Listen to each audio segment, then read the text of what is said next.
हमने ये बात अक्सर सुनी थी कि लड़ाई से पहले अगर आप बात से ही अपने ओपोनेंट को तोड़ दोगे तो फिर उसका वहां से जीतना बहुत मुश्किल हो जाएगा। और ये बात हमने गौतम गंभीर को करते हुए देख लिया। जी हाँ, मैच से पहले गौतम गंभीर ने मानो वो दुखती रग पर हाथ रखा और उसके बाद इत्मीनान से मैच ऐसा गया कि केकेआर को कहीं मुश्किल ही नहीं हुई। मतलब एक मिचेल स्टार्क थे जो रन खा रहे थे, वरना उनके अलावा एज सच लगा नहीं कि कहीं पर केकेआर बहुत स्ट्रगल कर रही है। गौतम गंभीर ने पहले ये बात कह दी थी कि आरसीबी ने जीता ही क्या है, आरसीबी ने करा ही क्या है बातों के अलावा। मतलब उनके पास कुछ नहीं है और बिहेव तो ऐसा करते हैं जैसे उन्होंने सब कुछ जीत लिया हो।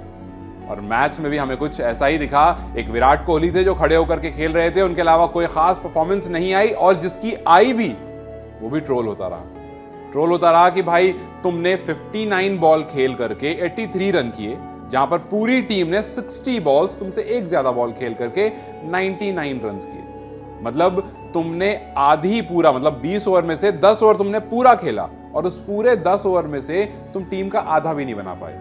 तो कहीं ना कहीं ये स्लो पिच नहीं, स्लो विराट थे। बहुत सारे इस तरह के एक्यूजेशंस लग रहे हैं विराट कोहली पर कि हारने का कहीं ना कहीं जो जिम्मेदार है वो विराट की परफॉर्मेंस है। हालांकि कुछ लोग उनको सपोर्ट भी कर रहे हैं और ये कह रहे हैं कि परफॉर्मेंस खराब उनकी नहीं थी, कोई अगर साथ खड़ा रहता तो वो बूस्ट करते, क्योंकि शुरू में उन्होंने जब तेज खेलना शुरू करा तो एक साइड से विकेट गिर गई। कैम ग्रीन खड़े थे, उनको कॉन्फिडेंस था, बट कैम ग्रीन आउट हो गए, फिर रजत पाटीदार आउट हो गए, तो विकेट्स गिरती चली गई और इस वजह से विराट के पास ज्यादा ऑप्शंस नहीं बचे थे।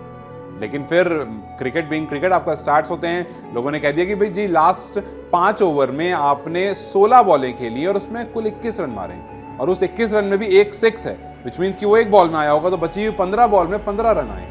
तो इस तरह की बातें हर तरफ चल रही है। और अगर आप वही ओपोनेंट की तरफ देखेंगे तो नारायण और फिल सॉल्ट ने मिल करके 85 रन जड़ दिए केवल 36 बॉल। वहां 83 आए थे और बॉल 59 थी, यहां 36 में 85 आ गए।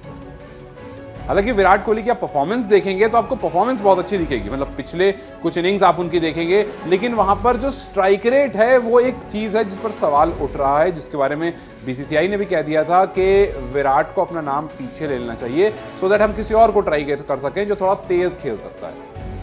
लेकिन देखिए यहाँ पर मिक्स्ड रिएक्शंस हैं।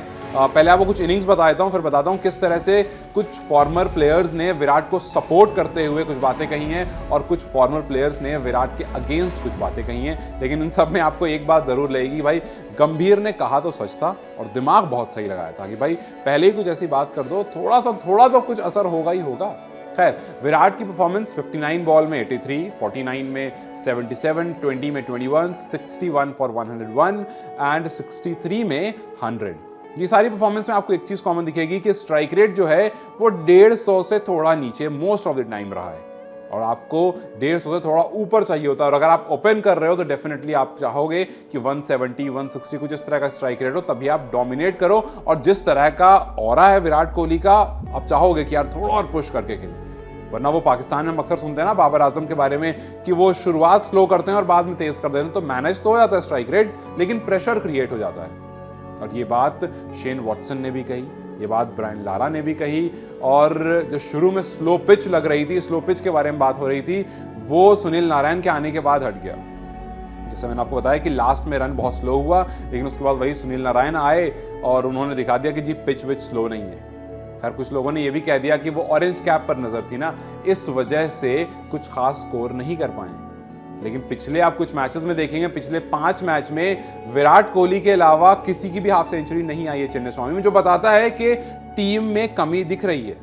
अच्छा, आपको बताता हूं कुछ प्लेयर्स ने, फॉर्मर प्लेयर्स ने क्या क्या बातें कही। जैसे ब्रायन लारा ने कहा कि प्रोबेबली विराट कोहली की स्लो इनिंग की वजह से आरसीबी को ये गेम हारना पड़ गया, ये गेम कॉस्ट हो गया है, बिकॉज इनिंग बहुत स्लो थी, स्ट्राइक रेट बहुत स्लो था, जो थोड़ा सा डिसअपॉइंटिंग जरूर है। शेन वॉटसन भी कुछ ऐसा ही मानते हैं। उन्होंने कहा कि ये नॉर्मल चेन्नई स्वामी पिच थी, बस ये स्लो विराट कोहली थे। हर्षा भोगले ने कहा कि आप इस तरह के परफॉर्मेंस के बाद अगर आपका ध्यान 50s और 100s पर है, माइलस्टोन, अगर आपका ध्यान 50s और 100s पर है और आप फियरलेस और अग्रेसिव क्रिकेट नहीं खेल रहे हो T20 फॉर्मेट में, तो आप नहीं जीत सकते हो। और कुछ ऐसा ही इंटेंट विराट कोहली का दिख भी रहा है। हर्षा भोगले काफी वोकल हो गए हैं विराट कोहली को लेकर के, और एक बार फिर से उन्होंने कुछ ऐसी बात कर दी। फिर श्रीकांत ने कहा कि विराट कोहली ने बहुत अच्छे स्ट्राइक रेट से खेला, पिच स्लो थी जिस वजह से ऐसी परफॉर्मेंस आई। मैं सिलेक्टर्स को दावा देकर कह सकता हूं कि आप उनको पिक कीजिए जिस तरह की इनिंग उन्होंने खेली है, क्योंकि वहां भी स्लो पिच होगी और उसके बाद ये इस तरह की इनिंग की आपको जरूरत होगी। और सुनील गावस्कर ने भी उनका साथ देते हुए कहा कि देखिए, आप आसपास देख लीजिए, अलग अलग खिलाड़ियों को देख लीजिए, जिसको सपोर्ट करना है कीजिए, लेकिन विराट कोहली इकलौते ऐसे आपको दिखेंगे जो ये काम कर सकते हैं जो इनिंग आज आई है, वरना और कोई भी नहीं कर सकता है। और अगर विराट रहते तो 83 पर 120 कर देते। हालांकि 83 और 120 भी करते तो कुछ खास बात नहीं होती। 83 में आप 140 या 150 करना पड़ेगा, बिकॉज अगर आपने 83 बॉल्स वाकई खेल ली है T20 क्रिकेट में तो 120 is not something that team is looking for.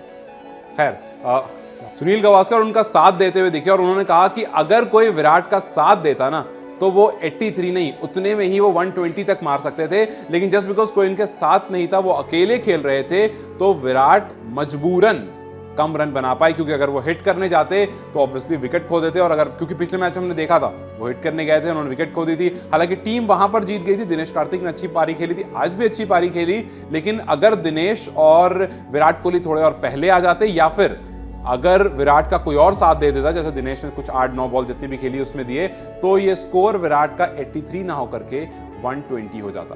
तो खैर, इस तरह की बातें लगातार चल रही हैं कि सुनील नारायण ने उनसे बेहतर खेल दिया, 22 में 47 कर दिए, और हमने बहुत सारी परफॉर्मेंसेज और देख ली, फिल सॉल्ट की देख ली, और खुद दिनेश कार्तिक ने लास्ट में आकर के जो भी थोड़ी बहुत बॉल खेली उसमें उतने रन मार दिए। तो इन सब के बीच में कहीं ना कहीं जो मिस्टेक थी वो शायद विराट की तरफ से थी, लेकिन कुल मिलाकर बात तो ये रही कि आरसीबी एक बार फिर से केकेआर के सामने नाकाम रही है।